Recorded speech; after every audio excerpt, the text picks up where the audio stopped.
दोस्तों भूगोल का जो टॉपिक मैं आज आपको पढ़ाने वाला हूं, अगर आपको समझ में नहीं आएगा तो कमेंट में कुछ भी लिख देना।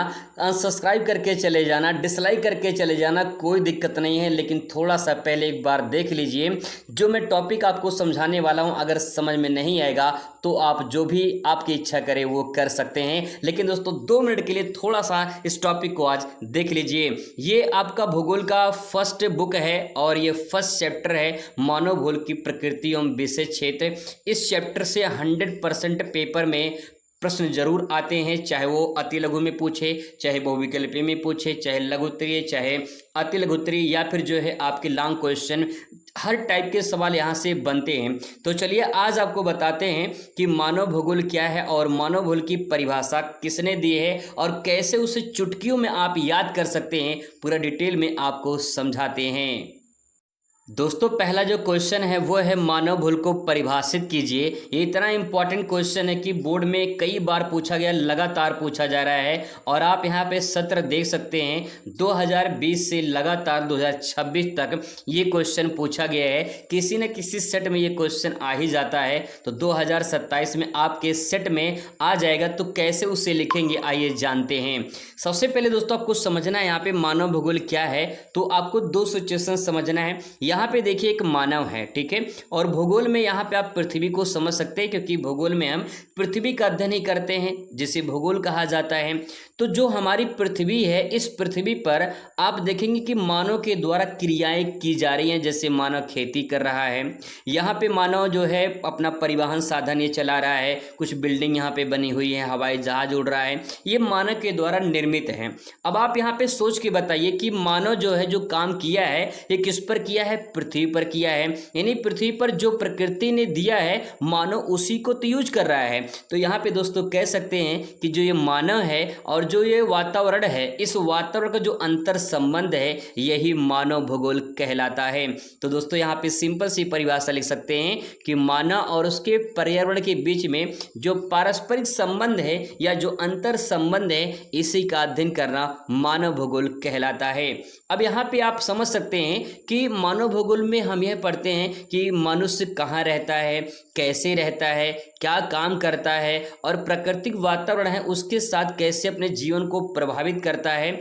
ये सब जो है इसी का अध्ययन मानव भूगोल कहलाता है, जो आप इस फिगर में देख सकते हैं।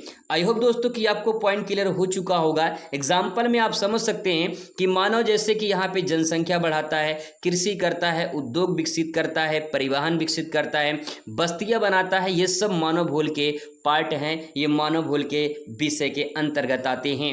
अब दोस्तों यहाँ पे बात करें, मानव भूगोल के जो जनक हैं वो फ्रेडरिक रटजल को माना जाता है। तो फ्रेडरिक रटजल जो है इन्होंने परिभाषा लिखी है, बड़ी कमाल की परिभाषा है, समझने का प्रयास करेंगे।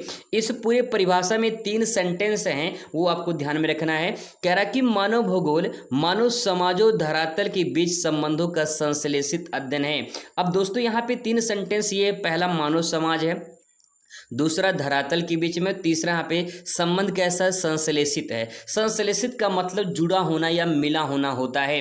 अब दोस्तों यहाँ पे आप जरा गौर फरमाइए, यहाँ पे देखिए पूरा का पूरा मानव समाज है। यानी मानव जब अपने आसपास जो है बस्तियां विकसित कर लेता है, परिवहन विकसित कर लेता है, कृषि करता है, तो ये पूरा मानव समाज कहलाता है। और ये मानव समाज है कहाँ, धरातल पे है। यानी धरातल पे जो संसाधन है मानव उसी को तो यूज कर रहा है। तो आप क्या बता सकते हैं कि जो ये मानव है क्या इस धरातल से या प्रकृति से या पृथ्वी से जुड़ा है कि नहीं जुड़ा है? बिल्कुल जुड़ा है। तो दोस्तों जो जुड़ा है तो इसी जुड़ने को या मिलने को ही संश्लेषित कहा जाता है। यानी पूरा मानव समाज धरातल पे रहता है, तो धरातल पे जो संसाधन उनका उपयोग करता है, तो इसका मतलब ये है कि मानव का असर जो मानव का असर है वो धरातल पे पड़ता है और धरातल का असर मानव पे पड़ता है। यही आपका संश्लेषित है, मतलब एक दूसरे से दोनों जुड़े हुए हैं।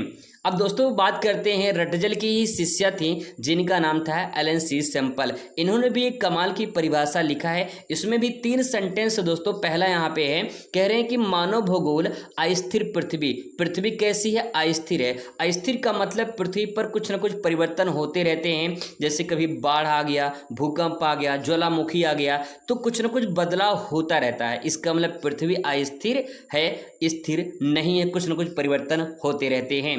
इसके बाद इन्होंने कहा कि क्रियाशील मानव। देखिए यहाँ पे दोस्तों देखिए, मानव काम कर रहा है, यानी क्रिया मतलब काम, मानव काम कर रहा है, यानी जो पृथ्वी है, इस पृथ्वी पर मानव कुछ न कुछ काम कर रहा है।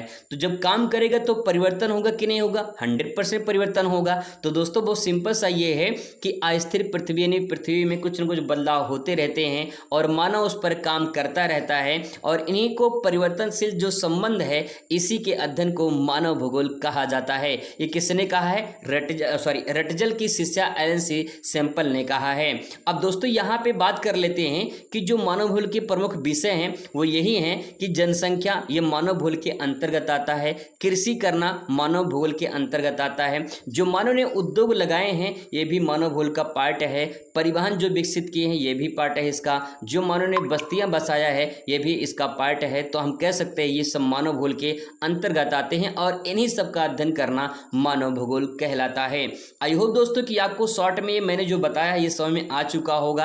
ऐसे ही पूरा भूगोल हम लोग पढ़ने वाले हैं और जो अन्य आपके सब्जेक्ट हैं उसको भी इसी तरह से कवर करने वाले हैं। वीडियो कैसा लगा कमेंट करके ज़रूर बताइएगा, और कल बहुत ही जल्द पार्ट 2 लेकर आते हैं जिसमें आपको बताएंगे अगले टॉपिक कैसे आप आसानी से याद कर सकते हैं।